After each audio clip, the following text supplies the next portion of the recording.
السلام علیکم ورحمۃ اللہ وبرکاتہ۔ الحمد للہ رب العالمین والصلاة والسلام علی رسولہ الکریم وعلی آلہ وصحبہ ومن سار علی نہجہ الی یوم الدین، اما بعد۔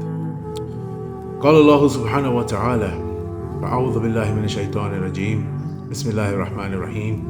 یا ایہا الذین آمنوا کتب علیکم الصیام کما کتب علی الذین من قبلکم لعلکم تتقون۔ اے لوگوں جو ایمان لائے ہو، تم پر روزے فرض کر دیے گئے ہیں جیسا کہ تم سے پچھلے لوگوں پر فرض کیا گیا تھا تاکہ تم پرہیزگار بنو۔ رمضان کے مہینہ یہ نیک لوگوں کا مہینہ ہے۔ اس میں یہ لوگ قرآن کی تلاوت کرتے ہیں، نماز میں مشغول رہتے ہیں، ذکر اذکار میں مشغول رہتے ہیں، مسجدیں آباد ہو جاتی ہیں اور لوگوں کا دل نیکی کی طرف مائل ہوتا ہے۔ لیکن ایک دوسری طرف ایسے بھی لوگ ہوتے ہیں کہ جو غفلت میں اور اپنی خواہشات کے پیچھے پڑے رہتے ہیں اور دوسروں کو بھی خواہشات کی طرف لے جاتے ہیں اور ان کو بھی نیکی کرنے سے روکتے ہیں۔ یہ لوگ کون ہوتے ہیں اصل میں؟ ان میں سے زیادہ تر لوگ جو فضول ڈرامے دیکھنے والے ہیں اور تفریحی پروگراموں میں یعنی کہ سیر سپاٹے کے چکروں میں رہتے ہیں، رسم و رواج بنانے کے چکروں میں رہتے ہیں اور بے فائدہ کے چیزوں میں اپنا وقت ضائع کرتے ہیں، جس کی وجہ سے وہ اس اجر سے محروم ہو جاتے ہیں جو عبادت سے، ذکر اذکار سے، قرآن کی تلاوت سے انسان کو حاصل ہوتی ہے۔ اس لیے جو نیک لوگوں کے فرائض اور نوافل جب یہ لوگ رمضان کے مہینے میں ادا کرتے ہیں تو ان کے درجات بلند ہوتے ہیں، اور اسی کی دوسری طرف جو غافل لوگ ہوتے ہیں وہ ان کاموں میں آ کے اپنے وقت کو ضائع کرتے ہیں اور اس سے اپنے آپ کو محروم کرتے ہیں اللہ کی رحمت سے۔ بلکہ کچھ لوگ ایسے بھی ہوتے ہیں کہ جو مکروہ کام کرتے ہیں، کوئی مشکوک بھی کام کرتے ہیں، اور کچھ ایسے لوگ ہیں جو حرام کا بھی ارتکاب کرتے ہیں۔ تو ایسے لوگوں کی مثال ہم کیسے دیں گے؟ ایسے لوگ ان تاجروں کی طرح ہوتے ہیں کہ جن کے پاس ایک بڑا فائدے کا ایک بیسٹ ڈیل آئی ہوئی ہے اور وہ اپنی کم عقلی سے اور غلط فیصلے سے اس ڈیل کو کھو دیتے ہیں۔ اسی طرح ہمیں یہ پتہ ہونا چاہیے میرے بھائیوں کہ رمضان میں نیکی کے دروازے کھلے ہوئے ہیں، اور پھر اس موقع کا زیادہ سے زیادہ ہمیں فائدہ اٹھانا چاہیے۔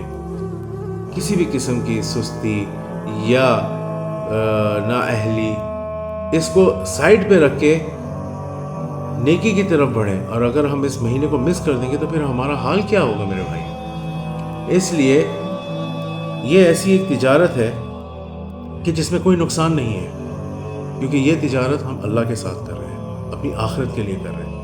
اور ہم مسلمانوں کو یہ پتہ ہونا چاہیے کہ اللہ تعالیٰ نے ہمیں کیوں پیدا کیا ہے۔ دینار، درہم، روپے، ڈالر کمانے کے لیے پیدا کیا ہے؟ کیا بس اپنی زندگی میں اپنے آپ کو ہی بس مائل کر کے ادھر ہی رہ جانا ہے؟ کیا اس لیے اللہ نے پیدا کیا؟ نہیں، اللہ نے پیدا کیا ہے کیونکہ اللہ نے قرآن میں فرمایا وَمَا خَلَقْتُ الْجِنَّ وَالْإِنسَ إِلَّا لِيَعْبُدُونَ۔ اور ہمیں یہ بھی پتہ ہونا چاہیے کہ اس رمضان کے مہینے کی سب سے بڑی فضیلت کیا ہوتی ہے میرے بھائیوں۔ دیکھیں، سب سے پہلی بات، جس طرح ہر چیز کا ایک بازار ہوتا ہے، جیسے کپڑوں کا دیکھیں آپ بازار ہے، جولریز کا بازار ہے، جوتوں کی سائڈ پہ جائیں تو جوتوں کے بازار لگے ہوئے ہیں، تو اسی طرح یہ نیکی کمانے کا بازار ہے یہ رمضان کا مہینہ۔ اور جو اس کام میں پیچھے رہ جائے گا، بلکہ ہم اس کام میں اس وقت داخل ہیں، رمضان اس نیکی کے بازار میں، اس کھلے میدان میں ہم داخل ہیں، اگر ہم اس کام میں پیچھے رہ گئے تو ہمارے لیے کیا ہے؟ کچھ نہیں، خسارہ۔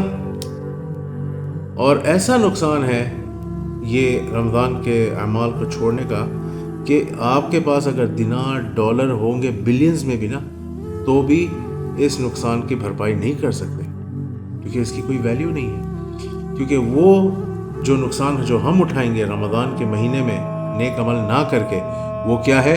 اللہ کی مغفرت اور رحمت سے محروم ہونے کا نقصان۔ اس لیے رمضان کا مہینہ آدھا گزر چکا ہے میرے بھائیوں، ہمیں اپنے آپ کو، اپنے نفس کو محاسبہ کرنا ہے۔ ابھی ہم نے یہ دیکھنا ہے کہ ہم کس چیز کو کھو رہے ہیں، اس مہینے کو پہچانیں، اس کے حق کو ادا کریں جیسا کہ ادا کرنے کا حق ہے۔ اور دروازے جو جنت کے اس وقت کھلے ہیں، اس کے بند ہونے سے پہلے ایک عزم کر لیں کہ ہم اپنا نام جنتوں میں لکھوائیں گے انشاءاللہ۔